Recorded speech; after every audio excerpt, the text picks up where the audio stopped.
یہ کہانی ہے صابر اور عائشہ کی، ایک سادہ مگر باوقار زندگی گزارنے والے میاں بیوی کی۔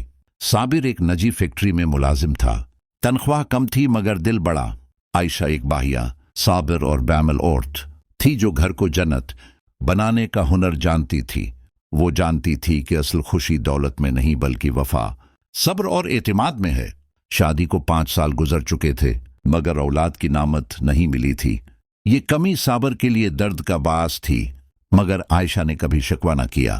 وہ ہر رات تہجد میں دعا کرتی، یا اللہ میرے شوہر کے دل کو سکون عطا فرما، ہمیں آزمائش میں ثابت قدم رکھ۔ وقت نے کروٹ لی، فیکٹری بند ہو گئی اور صابر بے روزگار ہو گیا۔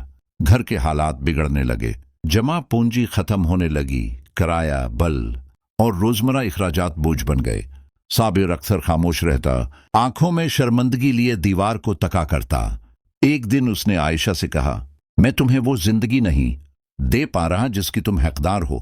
اگر تم چاہو تو اپنے میکے چلی جاؤ، میں تمہیں نہیں روکوں گا۔ عائشہ کے چہرے پر حیرت نہ آئی، بس آنکھیں نم ہو گئیں۔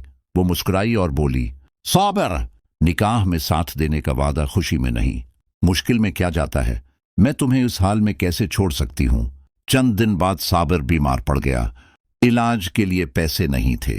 عائشہ نے اپنے زیورات دیکھے، وہی زیورات جو اس کی ماں نے رخصتی پر دیے تھے۔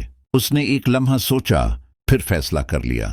بغیر کسی کو بتائے اس نے اپنے زیورات بیچ دیے اور صابر کا علاج شروع کروا دیا۔ صابر کو خبر ہوئی تو اس کی آنکھوں سے آنسو بہا نکلے۔ یہ تم نے کیوں کیا؟ عائشہ نے آہستہ سے کہا، زیور پھر آ سکتے ہیں مگر تم نہیں۔ علاج کے بعد صابر کچھ بہتر ہوا مگر نوکری ابھی بھی نہیں ملی۔ ایک دن ایک پرانا دوست آیا اور ایک مشکوک کاروبار کی پیشکش کی، جلدی پیسہ مگر حلال ہونے کا یقین نہیں۔ صابر تذبذب میں تھا۔ عائشہ نے صاف کہا، ہم بھوکے رہ لیں گے مگر حرام کا ایک دانہ بھی گھر نہیں لائیں گے۔ اللہ صبر کرنے والوں کو ضائع نہیں کرتا۔ وقت گزرتا گیا، عائشہ نے گھر میں سلائی شروع کر دی۔ دن بھر محنت، رات کو صابر کی تیمارداری اور پھر بھی چہرے پر شکر۔ محلے کی عورتیں کہتے، ایسے حالات میں کون ساتھ دیتا ہے؟ عائشہ مسکرا کر کہتی، جو اللہ پر یقین رکھتا ہے وہ وفا نہیں چھوڑتا۔ ایک دن صابر کو ایک انٹرویو کا فون آیا۔ تنخواہ مناسب تھی مگر ایک شرط تھی، شہر سے باہر جانا ہوگا۔ صابر پریشان ہوا۔ عائشہ نے خود کہا، یہ موقع ہاتھ سے مت جانے دو، میں یہاں سب سنبھال لوں گی۔ صابر گیا، مہینے گزرے۔ عائشہ نے تنہائی، لوگوں کی باتیں سب برداشت کیا۔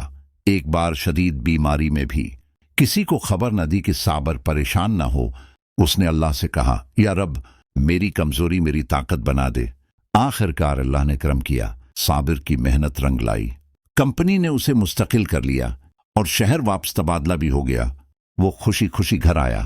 عائشہ نے دروازہ کھولا، آنکھوں میں وہی وقار، وہی سکون۔ صابر نے اس کے ہاتھ تھام لیے اور کہا، تم نے وہ کر دکھایا جو کوئی نہیں کرتا۔ مشکل میں بھی وفا، فقر میں بھی شکر اور آزمائش میں بھی کردار۔ کچھ عرصے بعد اللہ نے انہیں اولاد کی نعمت بھی عطا کی۔ صابر اکثر لوگوں سے کہتا، میری کامیابی کے پیچھے میری بیوی کی خاموش قربانیاں ہیں، اگر وہ میرا ساتھ نہ دیتی تو میں ٹوٹ جاتا۔ سبق